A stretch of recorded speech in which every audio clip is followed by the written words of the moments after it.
Yang kami hormati Bapak Agus Pramono selaku dosen pengampu mata kuliah Teknologi Komposit dan juga Abang Teteh serta teman-teman yang menyaksikan video presentasi kami.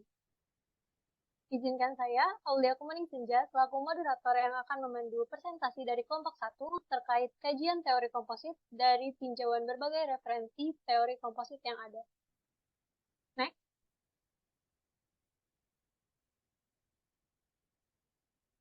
Selanjutnya, adapun anggota kelompok kami, seperti yang bisa kita lihat di layar, terdiri atas 12 orang.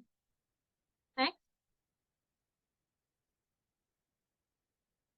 Untuk mempersingkat waktu, dapat kita lihat bersama juga outline yang akan kami bahas terdiri dari 7 teori berbeda yang disampaikan oleh 7 tokoh berbeda terkait teori komposit yang ada. Masuk ke teori pertama oleh FRJ Barbero yang akan disampaikan oleh rekan kami, Bahtiar. Waktu kami persilakan.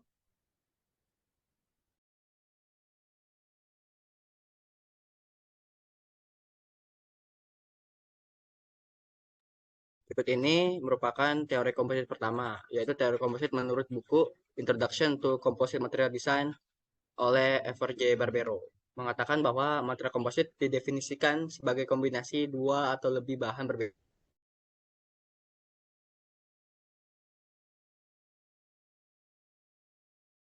Jenis bahan yang digabungkan. Tujuannya untuk menciptakan bahan baru dengan sifat yang lebih baik atau lebih unggul dari yang sebelumnya. Next.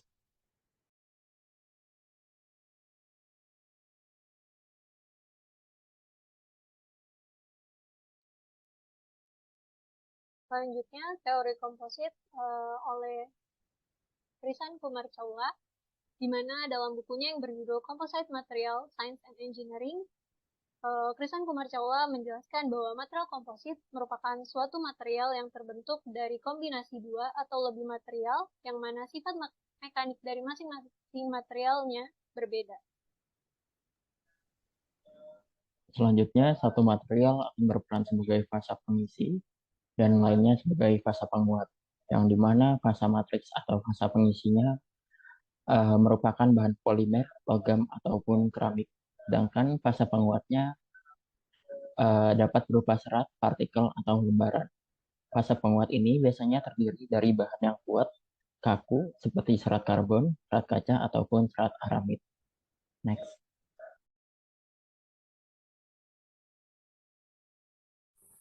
Baik, selanjutnya adalah teori komposit menurut buku Engineering Materials Technology yang ditulis oleh William Bolton dan juga Robert Jones. Nah, jadi menurut buku ini, material komposit ini adalah bahan yang terdiri dari dua atau lebih material dengan sifat yang berbeda yang digabungkan untuk memperoleh sifat yang lebih baik. Nah, komposit umumnya kan terdiri dari matriks dan juga penguat. Sebagai contoh, yaitu pada fiberglass reinforced plastik. Nah, jadi FRP ini terdiri dari serat kaca yang diperkuat dengan matriks polimer seperti polyester ataupun vinyl ether. Nah, kombinasi serat kaca dan polimer ini menghasilkan bahan yang ringan, kuat, tahan korosi, dan juga mudah dibentuk. Next.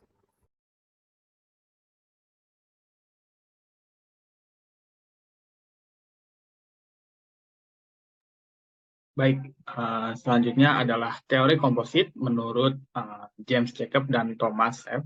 Dari bukunya yang berjudul Engineering Materials Technology. Nah, dalam buku tersebut, James Jacob menyebutkan bahwa material komposit itu difokuskan pada skala makroskopik.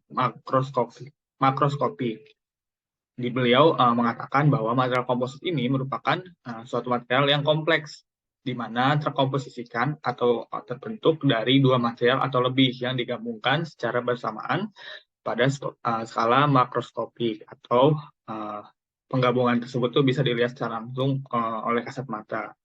Sehingga nantinya penggabungan dua produk tersebut itu membentuk suatu produk yang berguna, yang didesain untuk menghasilkan baik kualitas maupun sifat yang lebih baik dari material sebelumnya. Menurut James A. Jacobs dan Thomas F. ini, suatu material itu disebut sebagai komposit apabila mempunyai sifat yang berbeda dari penyusunnya, dan juga material tersebut tergabung dalam skala yang makroskopik, atau antara material tersebut tidak terjadinya reaksi kimia. Contohnya itu ada konkrit yang merupakan penyusun dari semen dan juga gravel. Sebaliknya, untuk material yang tergabung secara mikroskopik itu tidak bisa disebut sebagai komposit. Contohnya yaitu paduan logam seperti perunggu dan juga kuningan. Next.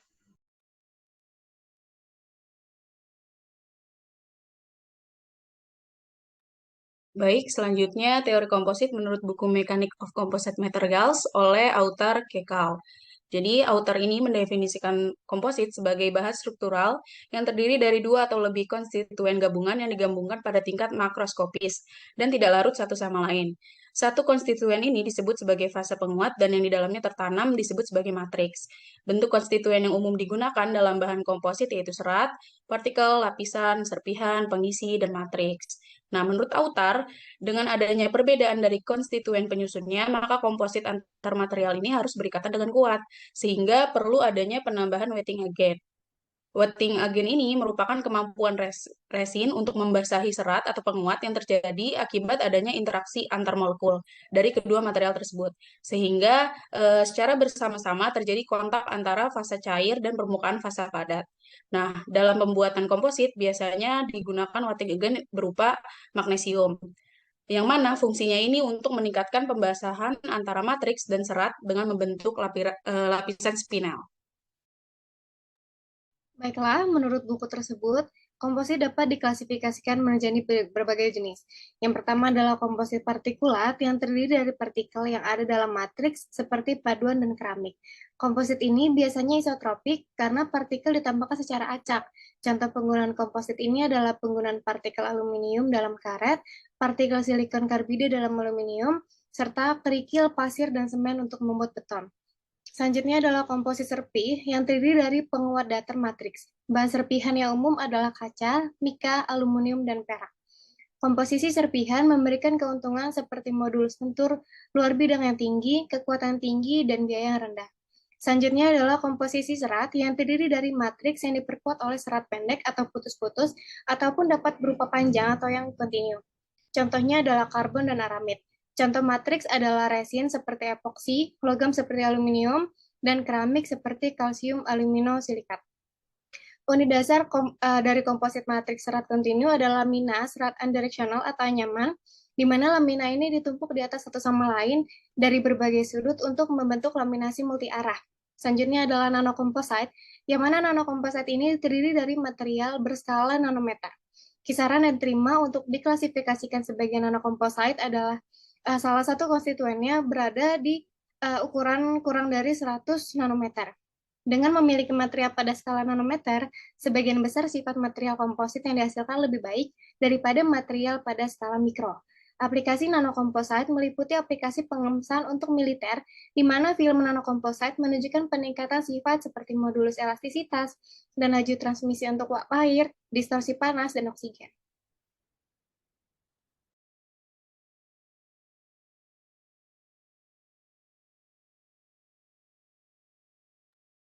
Selanjutnya ada teori komposit menurut buku Principles of Composite Material Mechanics oleh Ronald F. Gibson. Menurut definisinya, komposit adalah perpaduan dari bahan yang dipilih berdasarkan kombinasi sifat fisik masing-masing material penyusun untuk menghasilkan material baru dengan sifat yang unik dibandingkan sifat material dasar sebelum dicampur dan terjadi ikatan permukaan antara masing-masing material penyusun. Dari campuran tersebut akan dihasilkan material komposit yang mempunyai sifat mekanik dan karakteristik yang berbeda dari material pembentuknya.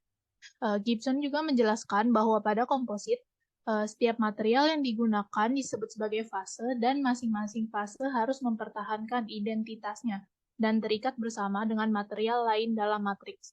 Matriks sendiri merupakan fase yang menempati ruang di antara fase-fase tersebut dan bertindak sebagai perekat yang mengikat material tersebut menjadi satu kesatuan yang utuh. Matriks ini bisa berasal dari bahan polimer, logam, maupun keramik.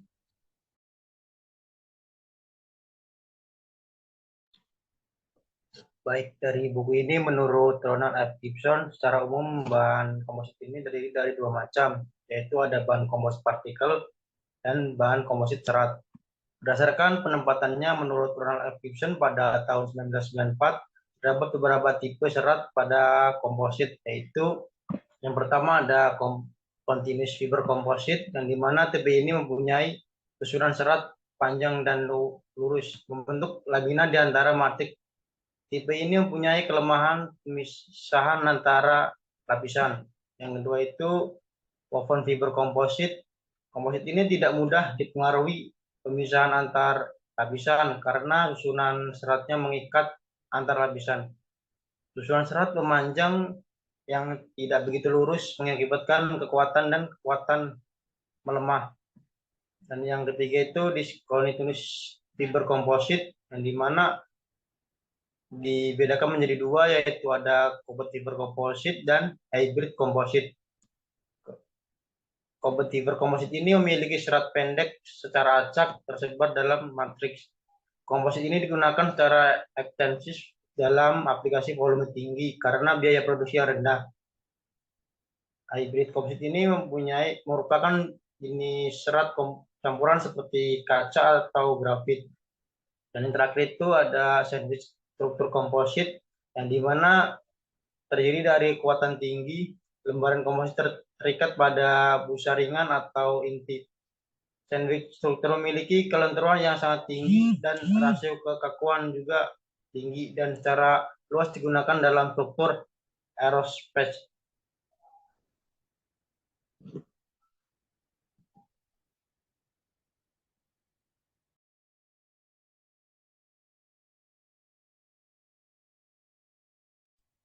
Oke, selanjutnya teori komposit menurut buku Mechanics of Composite Material oleh Robert M. Jones. Material komposit adalah bahan hibrida yang terbuat dari resin polimer yang diperkuat dengan serat yang menggabungkan sifat-sifat mekanik dan fisiknya. Kata komposit dalam istilah bahan komposit ini mengindikasikan bahwa dua atau lebih bahan digabungkan dalam skala makroskopik untuk membentuk bahan ketiga yang berguna. Kunci utamanya adalah pemeriksaan makroskopik suatu bahan di mana komponen-komponennya dapat diidentifikasi dengan mata telanjang. Berbagai bahan dapat digabungkan pada skala mikroskopik, seperti pada penggabungan logam, tetapi bahan hasilnya untuk semua tujuan praktis homogen secara makroskopik, artinya komponennya tidak dapat dibedakan dengan mata telanjang dan pada dasarnya berfungsi bersama. Sebagai contoh, serat karbon yang diperkuat polimer adalah bahan komposit yang lebih kuat dan lebih ringan daripada kebanyakan logam. Mereka ini terdiri dari serat karbon yang disematkan dalam matriks polimer. Baru-baru ini, bahan komposit matriks resin yang diperkuat serat yang memiliki rasio kekuatan berat dan kekakuan berat yang tinggi menjadi penting dalam aplikasi yang sensitif terhadap berat seperti pesawat terbang dan kendaraan antariksa.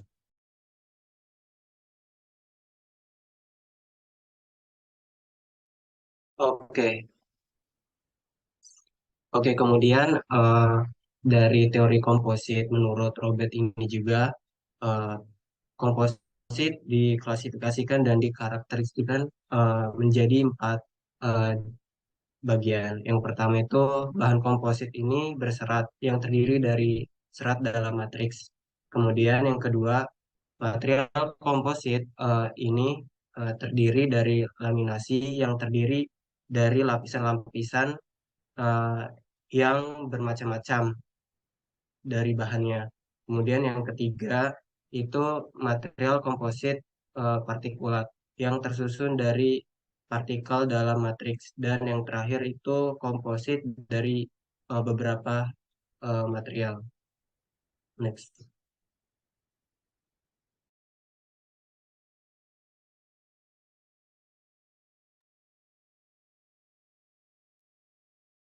Baik, sekian materi yang dapat kami sampaikan. Untuk kesimpulannya dari ketujuh teori yang telah kami bahas, dapat kami simpulkan bahwa komposit merupakan kombinasi atau campuran dari dua atau lebih material dengan sifat mekanik yang berbeda dengan tujuan untuk mendapatkan material dengan sifat dan karakteristik yang lebih baik. Di mana kedua material yang digabungkan tidak akan saling larut, namun saling berikatan dan terdiri dari matriks serta penguat dari strukturnya. Sekian presentasi yang dapat kami sampaikan. Kurang lebihnya mohon maaf. Wassalamualaikum warahmatullahi wabarakatuh.